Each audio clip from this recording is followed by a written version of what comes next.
Okay, welcome back. That was a crazy break. I don't know what happened during that commercial, but okay, so we are here. We have to share with you, we did something really fun this last weekend, and we got involved in a global equality and human rights project called I Am Equal. Melissa? Very awesome. Yes, very awesome. Basically, it's a photo campaign from photographer Matt Spencer, world famous photographer, and he's putting together a collection of thousands of pictures of people, individuals, who are taking a stand for equality and human rights around the world. And the beautiful pictures. I mean, yours was fantastic. I loved it. So sunny and beautiful. And basically the idea is the logo for this campaign, I Am Equal, is imprinted onto each person's hand. And then they take a picture, and the symbology of it is all about reaching a hand out to serve equality and human rights, lending a hand for that. And the pictures are of one person, just one person in each picture, because it's an individual stance. You know, I remember while we were there, some people wanted to take group pictures and what have you. And, you know, Matt was really specific that these are individual pictures because we take a stand as individuals. And the beautiful part about this is I've been seeing these individual pictures come together on the website, IamEqualProject.org. As I've been seeing those pictures come together, it's beautiful how this is a collage of many pictures, but as they all start to fill in, it's one experience, like all different colors, all different people, all different hand movements, and people put their hands in different places, but it's all one energy. It's one experience. And it was so great to be involved in it. See 75 people there while we were there, just coming to take a picture. It takes 10, 15 minutes, but just to have their face as part of this experience. What was your take on it? It was really cool. I really loved the whole group that they just met each other at dinner and said, "Oh, come on, we're going to do this," and that was fun. And they just had a ball. That's true. There was like 10 people who were eating at the same restaurant, and one of them had heard about this open photo shoot in Salt Lake City, and invited all these other people to come, and they all came in one time. And it was, what I really loved is, you know, the people would come in, they're just, you know, being their normal selves, and then getting behind the camera and standing up and showing that I am equal. Something just changed in them, and then they all left with like this light on inside, and so joyful and so happy and so grateful to be a part. Well, and I find it interesting that it really was interesting that as people came in and registered for it, it was different than when they had taken the picture and were coming out. And there was this completely different energy. And that group of people who really didn't know each other prior to that actually like connected and exchanged phone numbers and became friends as a result of joining together to take this stand for equality. And, you know, as I look at, you know, this project's going around the United States in 2010, and then it's going to Europe, and the idea is to give as many people as possible an opportunity to take a stand and have their image as part of this campaign. I love it.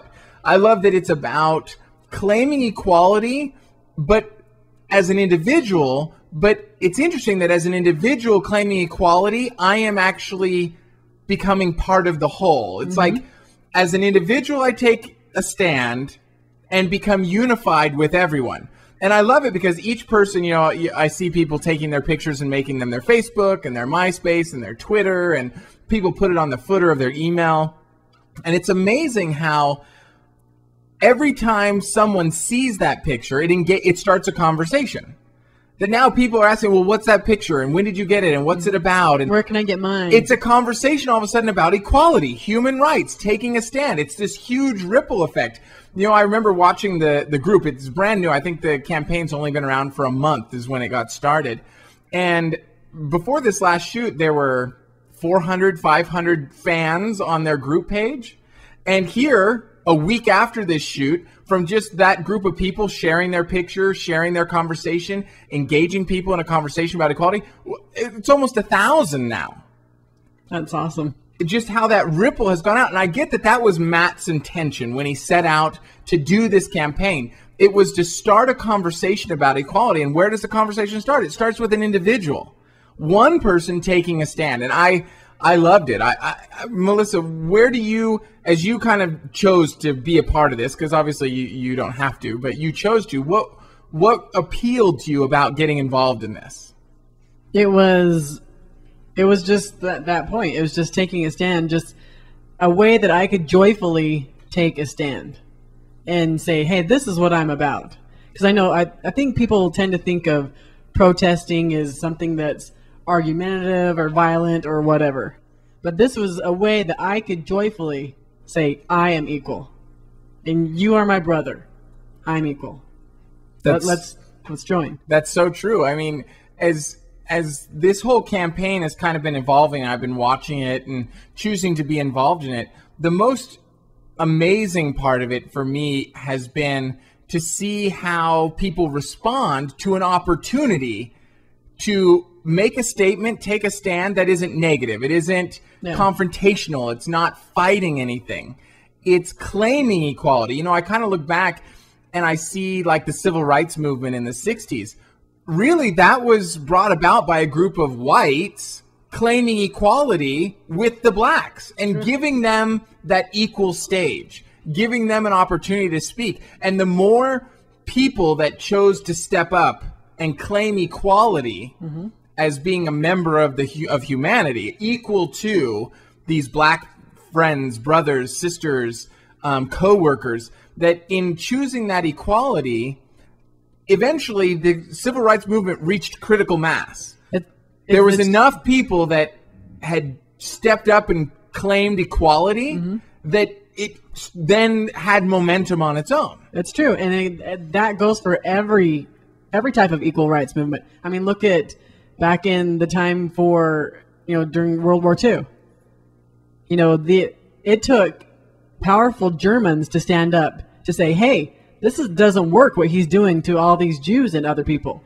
It took people like Oskar Schindler and other non-Jews to say, hey, stop hurting my brothers. It's true. I mean, you go back to the women's movement, the women's suffragette movement. I mean, that required the people who had the power, which were the men, to, at some point, enough of them had to claim equality with their women, such that the momentum drove the revolution. And, I remember saying to someone, unless we are all equal, no one is equal. And it took a second for that to register with what that means. But it's true. As long as so-and-so, you hold yourself as not equal, you're not equal.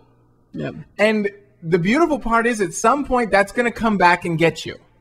Because let's just take race, sexuality, gender, take that out of the equation. Take a look at how you're treated at work.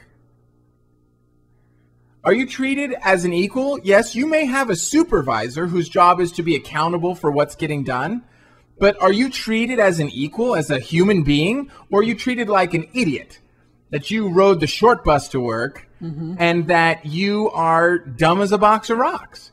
And what does it feel like to be treated not as an equal? To be disrespected?